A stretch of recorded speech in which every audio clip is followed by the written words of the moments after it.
안녕하십니까? 몸과 마음의 건강을 되찾아주는 힐링하우스 히아신스가 여러분과 함께합니다.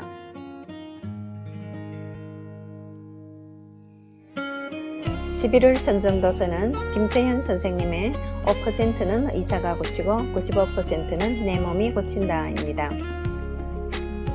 오늘 나누게 되는 내용은 124페이지부터 131페이지 내용이 되겠습니다.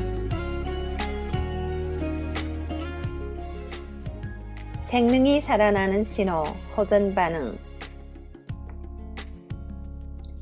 복합활성효소 인체정화 프로그램을 통해 건강이 회복될 때는 집중팔구 호전반응을 동반하게 된다.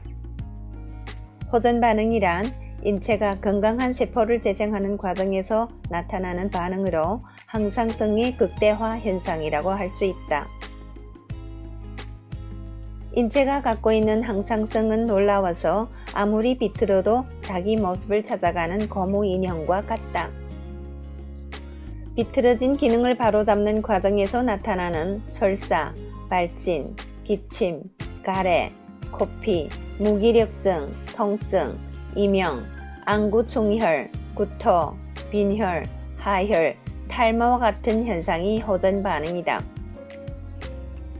인체는 이런 극심한 과정을 겪은 후 차차 나아지기 때문에 호전 반응에 직면하면 겁을 먹기보다는 두 발 전진하기 위해 한 걸음 뒤로 물러서는 준비 자세라고 이해하는 마음을 가져야 한다.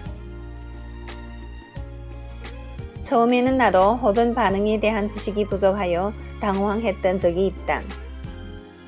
특히 여자들 중에 얼굴에 발진이 나는 경우가 많아 매우 난처했다. 수많은 경험을 통해 알게 된 것은 여자의 경우 화장을 하기 때문에 피부층에 잠재되어 있던 화장독이 빠져나오면서 발진 현상이 두드러진다는 사실이다. 호전 반응이 나타나는 근본적인 이유는 인체 치유 단계에서 자기 분해가 일어나기 때문이다. 외부로부터 영양이 공급되지 않으면 인체는 자기가 갖고 있는 찌꺼기들, 즉 죽은 세포, 병든 세포, 낡은 세포 등을 가져다 에너지원으로 쓰게 된다. 아무리 인체의 찌꺼기라고 해도 본디 모든 세포는 단백질 분자이기 때문에 신진대사 과정에 있어 하나의 연료가 된다.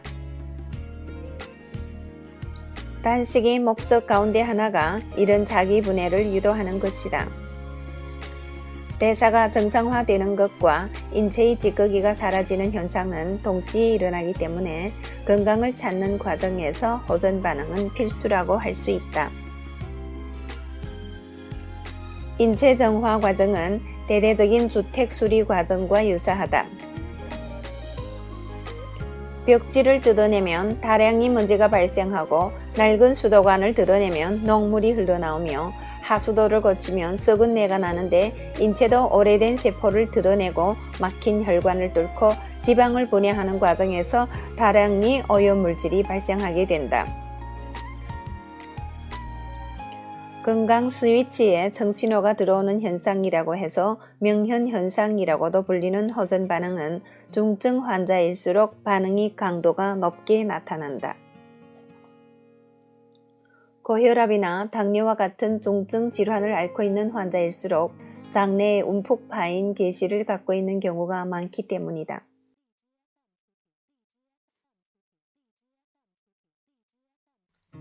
괴실이라 함은 변비 환자가 묵은 변을 배출하기 위해 장에 압력을 가할 때 점막이 안에서 밖으로 밀려나면서 생기는 일종의 주머니 같은 것이다.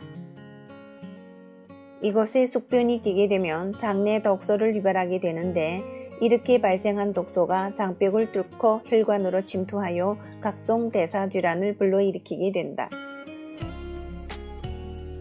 일반 효소가 하나의 연장만 갖고 있는 기술자라면 복합활성효소는 드릴, 망치, 방수, 끝, 펜치, 톱, 송곳 등 다양한 연장을 갖춘 기술자라고 할 수 있다.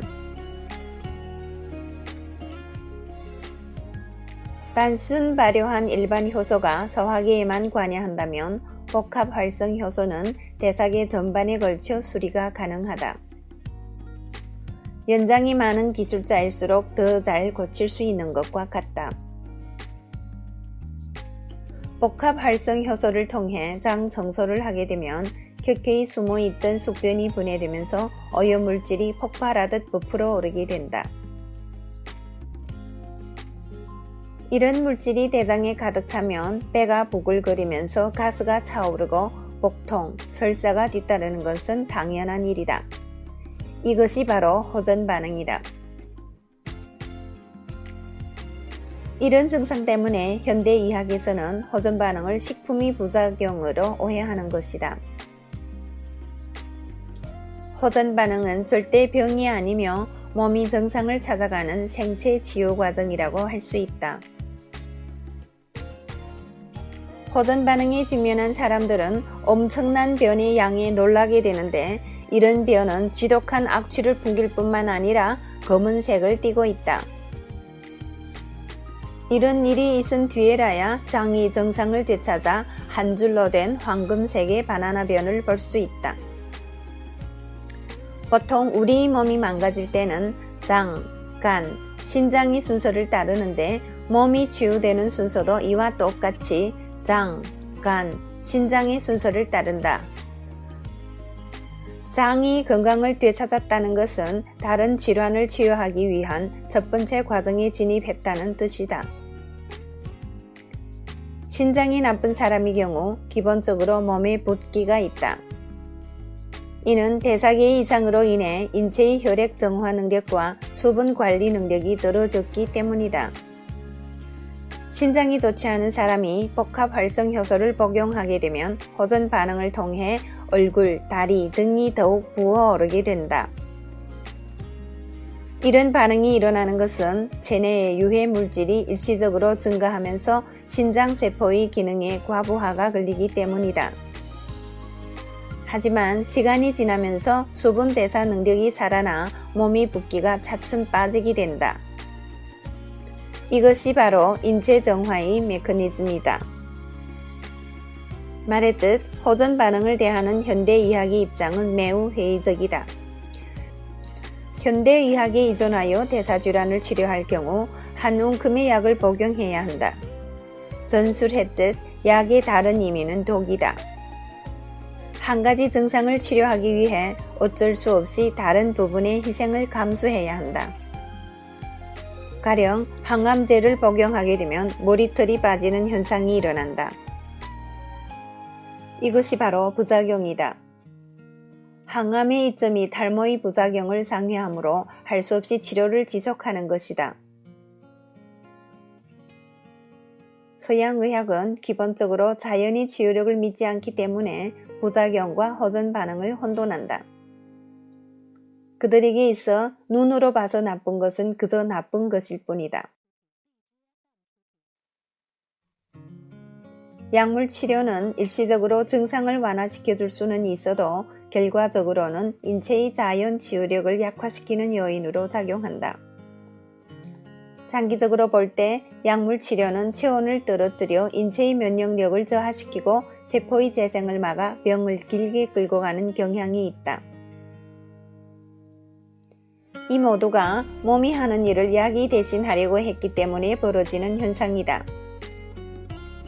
현대의학이 만능은 아니다. 의사가 고치는 병이 있고 내 몸이 고치는 병이 따로 있다. 팁. 장 건강을 돕는 10가지 방법. 1. 식사 간격을 5시간 내지 6시간으로 정하자. 식도를 통해 들어온 음식을 위장과 소장이 소화시키는 데는 5시간 내지 6시간이 걸린다. 이 시간에 못 미칠 경우 소화에 문제가 생겨 장내 부패가 발생할 수 있으며 이 시간을 넘길 경우 위산이 위벽을 자극하여 위염, 위궤양 등의 증상을 일으킬 수 있다. 2. 간식을 하지 말자. 아무리 건강에 좋은 음식이라도 시간 간격을 어기고 도중에 간식을 하게 되면 위에서 소화시키는 일이 우선이기 때문에 소장에서 마무리 소화 및 흡수하던 일을 멈추게 된다. 이로 인해 소장에서의 음식물 체류 시간이 길어지면서 이상 발효 현상이 발생하여 혈액 오염이 주범이 된다. 3. 과식을 자제하자. 흔히 과식을 자기 입으로 자기 무덤을 파는 행위라고 한다. 과식은 소화 효소를 과다 소비시켜 대사계에 나쁜 영향을 미친다. 식생활이 유전자를 결정한다는 말이 있듯이 소식을 하게 되면 본인 건강에 좋은 것은 물론 자식에게도 좋은 습관을 물려줄 수 있을 것이다. 4. 야식을 삼가하자. 잠자기 4시간 전에는 위장을 비워두어야 한다. 인간이 잠자는 동안 인체는 몸을 치유하는 일에 돌입한다. 자는 동안에도 소화시키는 일을 해야 한다면 인체의 재생력은 자연히 떨어지게 된다. 5. 단순하고 다양하게 먹자. 인체의 소화기는 복잡한 음식을 동시에 소화시킬 능력이 없다. 뷔페에 다녀오면 유난히 속이 더부룩하고 기분이 좋지 않은 것을 경험했을 것이다. 한 끼에는 5가지 이내로 식품의 종류를 제한하는 것이 좋다. 우리네 서민의 식단은 대대로 삼첩 반상이 기본이었다. 밥과 국을 뺀 3가지 반찬을 기본으로 하는 것이 소화에 유리하다는 것을 알고 있었던 것이다. 대신 끼니마다 메뉴를 바꾸어 영양학적으로 부족함이 없게 해야 할 것이다. 6. 가공식품을 피하자. 식품은 가공 과정에서 영양소를 잃어버리게 된다. 백미보다는 현미를, 정제 밀가루보다는 통밀을 먹자. 과일은 껍질째 먹고 멸치는 통째로 먹어야 한다. 또한 가공 과정에서 첨가되는 화학 합성 물질로 인해 인체에 독소가 쌓일 수 있으므로 자연식을 하는 것이 좋다. 7. 음식을 꼭꼭 씹자.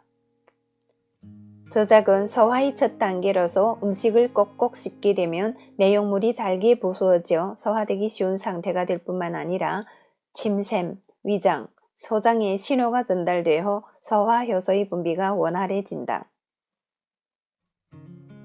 건강한 사람의 경우 30회 정도가 적당하지만 환자는 50회, 중환자는 100회 이상 씹어야 한다. 8. 육류를 자제하자. 육류의 과잉 섭취는 장내 부패의 원인 중 하나이고 장내 부패는 혈액을 오염시키므로 각종 대사질환의 원인이 된다. 달걀과 보리밥을 먹고 난 뒤에 방귀 냄새 차이를 떠올려보자. 육류를 섭취할 때는 미리 과일을 먹거나 해조류, 야채와 함께 먹는 습관을 갖자. 9. 야식을 했을 경우에는 아침을 굶는다. 아침은 가급적 먹는 것이 좋다. 하지만 야식을 한 뒤에 아침에 입맛이 없는 것을 보면 밤새 소화기관이 시달렸다는 증거이므로 이럴 때는 아침을 굶음으로써 소화기에 휴식을 주어야 한다. 과거 농경시대에는 아침을 든든히 먹고 육체노동에 임해야 했지만 정신노동을 많이 하는 현대인들은 오전 시간에 장을 비우는 것이 좋다. 10. 감사하는 마음으로 먹자. 음식을 대할 때 햇빛과 공기, 물과 흙을 제공한 자연에 감사하고 음식이 만들어지기까지 전 과정에 관여한 이들을 떠올리며 감사한 마음을 갖자. 또한 이 음식을 통해 건강한 몸을 유지하며 이 땅에서 유익한 사람으로 살다가 자연으로 돌아가겠다는 다짐을 해보자.